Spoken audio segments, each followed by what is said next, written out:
Баршаңызға сәлем. Бүгін қолда бар затпен лаваш дайындайтын боламыз. Менімен бірге болыңыз. Бізге керек ингредиенттер: тұз, ұн, ыстық су, май керек болады.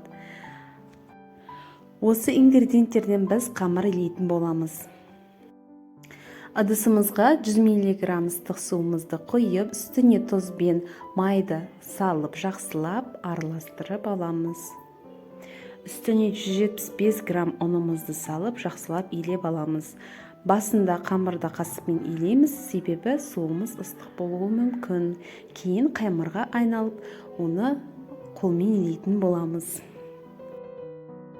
Міне бізде қамырымыз дайын болды. Енді салафанға салып, 30 минутқа қойып қоямыз.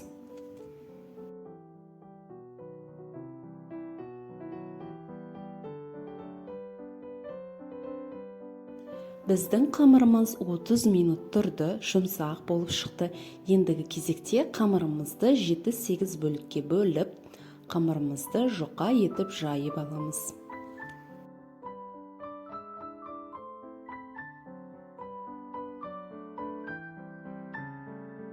Қамырымызды өте жұқа етіп жайып алсаңыз, лавашыңыз күшті болып шығады.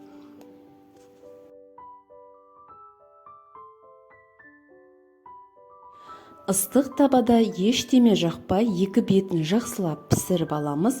Біздің таба орташа оттан сәл төмен отта тұру қажет.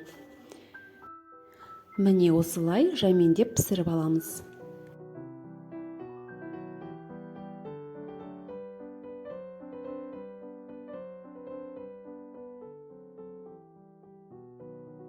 Енді лаваштың бетін сумен сулап шығамыз. Біздің лавашымыз қатып қалмау керек.